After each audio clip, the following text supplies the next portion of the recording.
चीजें वो कंपेयर करती है और फिर आपसे अधिकार मांगती है। ये चीजें बिलीव मी आपके साथ भी जरूर होगी। अगर आप एक शादीशुदा इंसान है, शादीशुदा आदमी है, मैन है और किसी लड़की को प्यार करने लगे हैं, उसके साथ एक रिश्ते में बंध चुके हैं या फिर बंधने वाले हैं, प्यार के आवेश में आकर उसके साथ रिश्ता बनाने वाले हैं, तो ये वीडियो जरूर देखिएगा, क्योंकि इस प्यार का अंजाम क्या होने वाला है वो मैं आज आपको बताऊंगी, ताकि आप अलर्ट हो जाए उन चीजों के लिए जो आपको फेस करनी पड़ेगी इस प्यारे से रिश्ते में जो अभी आपको दिख रहा है। बहुत प्यारा रिश्ता, कैसे ये रिश्ता बदलेगा और क्या क्या होगा आपके साथ, जानना चाहते हैं तो बने रहिए मेरे साथ इस वीडियो में। चलिए शुरू करते हैं वीडियो। नमस्ते दोस्तों, मेरा नाम है उषा कुशवाहा, आप देख रहे हैं दिल टॉक्स। देखिए, मैं दिल टॉक्स फैमिली, मैंने बहुत सारी ऐसी वीडियोस बनाई हैं जहां पर मैंने बताया है कि जब आप एक शादीशुदा लेडी को प्यार करते हैं तो क्या होता है आपके साथ। आज मैं आपको बताने वाली हूँ कि जब आप एक कुंवारी लड़के को प्यार करते हैं तब क्या होता है आपके साथ। देखिए, आप सही हैं या गलत हैं, आपके कैरेक्टर के बारे में मैं आपको जज नहीं करना चाहती इस वीडियो में, है ना। आई एम नॉट सेइंग कि ये गलत है या सही है, वो आप जानते हैं कि क्या है। आप जब इस रिश्ते में पड़ते हैं तब आपके साथ में क्या क्या होता है, मैं आपको आपकी होने वाली जर्नी इस रिश्ते में वो बताने वाली। जब आप शुरू में किसी लड़की को देखते हैं ना, तो आपको बड़ा अपनापन फील होता है, बहुत प्यार फील होता है उसकी तरफ, और आपको लगता है कि यार जो मेरी वाइफ नहीं कर पाई ना इतने सालों में, वो ये देगी, और आपको जेन्युइनली बड़ा अटैचमेंट, बहुत प्यार फील होता है और बहुत प्योर होते हो उस फीलिंग्स के नाम पर आप, है ना। एंड धीरे धीरे, क्योंकि दिल किसी की नहीं सुनता, दिल की हमें सुननी पड़ती है, वही होता है आपके साथ। आप अपने दिल के पीछे भाग पड़ते हैं और धीरे धीरे उसके साथ में एक रिश्ता कायम कर लेते हैं, अपनी वाइफ के होते हुए भी, क्योंकि आपको वहां पर उस इंसान के साथ में लाइफ कंप्लीट लग रही है। एंड वो लड़की भी बहुत अंडरस्टैंडिंग होती है। ज्यादातर केसेस में ऐसा होता है कि उसे पता होता है कि आप मैरिड हैं एंड वो ओके है, उसे कोई प्रॉब्लम नहीं है, वो आपकी वाइफ को भी अपनाने को तैयार हो जाती है। वो बोलती है कि अब मुझे कोई दिक्कत नहीं है, जैसे आप चाहो वो वैसे रहती है, और आपको लगता है कि यार किस्मत तो अब खुली है, ये मुझे समझती है, मेरी वाइफ नहीं समझती, और वहां पर आपका रिश्ता और डीप हो जाता है। शुरू के 6-7 महीने, 1 साल तक ये रिश्ता बहुत खूबसूरत होता है, इतना खूबसूरत कि शायद आपने पूरे जीवन में इतनी खुशी शायद ही कभी महसूस की हो जो इस समय करते हो इस रिश्ते की शुरुआत। बट इसके बाद जो कहानी पलटती है ना, वो आपकी जिंदगी हराम कर देती है। होता क्या है, with the passage of time, जो लड़की अभी तक ये समझ रही थी कि यार आपकी वाइफ है ना, आपकी जिम्मेदारी है, आप नाइट में उससे बोलते थे कि यार घर पे जाके कॉल नहीं कर पाऊंगा, वो समझती थी कि वाइफ है, बेचारा कैसे करेगा। अब आप देखते हैं कि जो उसकी समझदारी है ना, वो तेल लेने चली गई है धीरे धीरे। अब जो बेसिक सी चीजें हैं ना, वो भी नहीं समझती।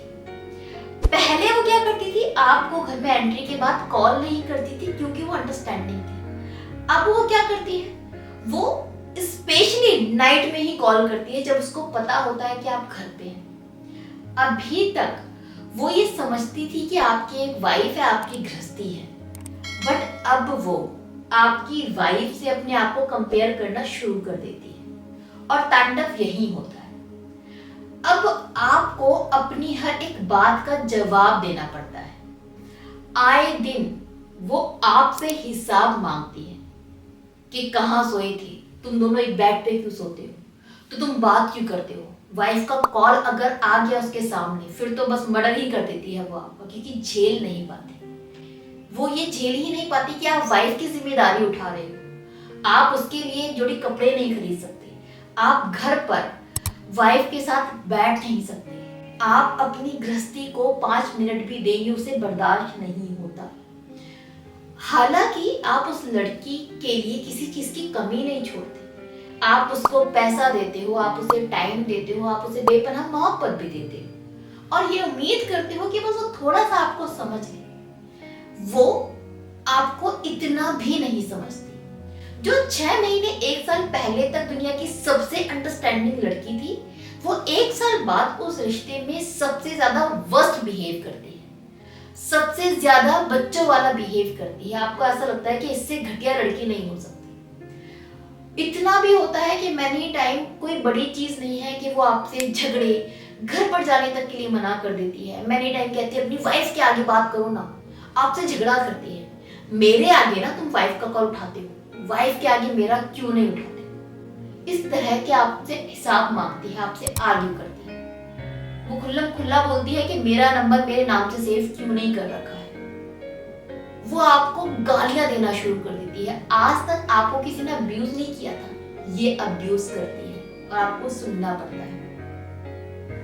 इन सब में आपको लगता है कि यार ये कैसे बदल गई, ऐसे कैसे हो सकता है, क्योंकि वो आपको धमकियां देनी शुरू कर देती है कि शादी नहीं की ना तो ये कर दूंगी, ऐसा नहीं किया तो वो कर दूंगी, देख मेरा इससे अफेयर है। वो बहुत गंदगी मचाती है इस रिश्ते में, वो शांति से नहीं रहती और आपके कंट्रोल के बाहर हो जाता है उसका बिहेवियर। ये सब क्यों है, ये समझना जरूरी है। आपको ये ना लगे कि मेरी वाली अलग है, बहुत ज्यादा ये फील होता है सबको कि मेरी वाली अलग है। भाई आपकी वाली अलग नहीं है, आपकी वाली भी चाहे कितनी भी सीधी क्यों ना हो, 1 साल बाद वो वही चंडी देवी बनेगी ही बनेगी। Do you know why?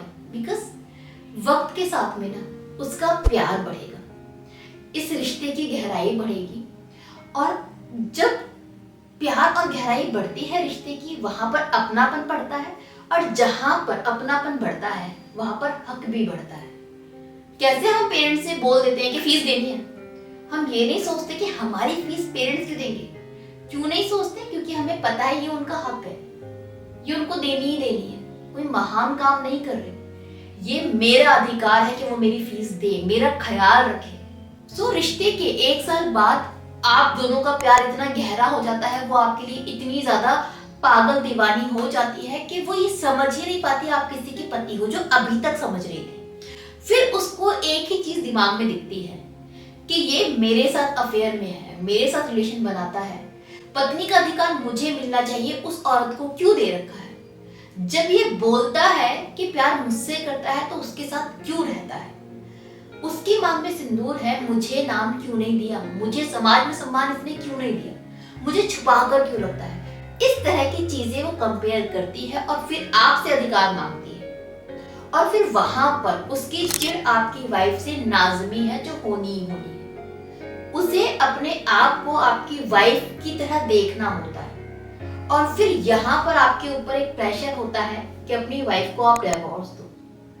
फिर आपके बच्चे हैं या नहीं हैं, आप कैसे परिवार में हो, जॉइंट फैमिली में हो, सिंगल में हो, क्या है क्या नहीं, कुछ मैटर नहीं करता। आप कितना ख्याल रखते हो, कितना पैसा खर्च करते हो, कितना प्यार करते हो, उसके लिए कुछ भी मैटर नहीं करता। एक चीज मैटर करती है कि मेरे से प्यार किया है ना, शादी कर। और यही एक चीज आप नहीं कर पाते, नहीं कर सकते। और यहाँ पर कोई बड़ी चीज नहीं है कि वो आपकी कभी वाइफ को कॉल कर दे, मोहल्ले में आपकी बेइज्जती करे, समाज में इस बारे में बता दे, बिना ये सोचे कि उसकी बेइज्जती है। वो भूल जाती है, इतना गुस्सा होता है उसके अंदर। एंड ये चीजें बिलीव मी आपके साथ भी जरूर होगी। अगर हो रही हैं तो ये समझ जाइए कि उसका फॉल्ट नहीं है, ये हालात ऐसे, उसे इस जगह पर आना ही था। अगर आपको लग रहा था कि पूरी जिंदगी वो आपकी वाइफ को समझेगी तो ऐसा नहीं होना था। उसे तो अपने आप को कंपेयर करना था आपकी वाइफ से और ये चीजें होनी थी जो हो रही हैं। बट अगर आप वो लकी इंसान हैं जो किसी कुंवारी लड़की को सिर्फ पसंद करते हैं बट अभी तक रिश्ते में नहीं आए हैं, तो प्लीज अलर्ट हो जाइए। ये चीज गलत तो है, वो तो एक दूसरी चीज है, बट आपके लिए भी फ्यूचर में ये बहुत ज्यादा हानिकारक है। आपके रिश्ते को सब कुछ बर्बाद कर देगी, आपकी इज्जत आपके फैमिली की नजरों में, वाइफ की नजरों में, समाज की नजरों में चली जाएगी। आप झेल नहीं पाएंगे इस रिश्ते को। तो 1 साल के एंजॉयमेंट के लिए अपना सब कुछ बर्बाद मत कीजिए, अपनी इज्जत दांव पे मत लगाइए। तो ये एक वार्निंग है आपके लिए। अगर आप समझते हैं तो अच्छा है, अगर नहीं समझते तो आपकी जिंदगी है। जो डिसीजन लेंगे उसका जो रिजल्ट है वो आपको ही भोगना पड़ेगा, किसी और को नहीं। होप ये वीडियो आपको यूजफुल लगी हो, थोड़ी बहुत आपके समझ में आए, अपनी लाइफ को आप खतरे में ना डालें, बस इसी के साथ मैं विदा लेती हूँ। Bye bye, take care.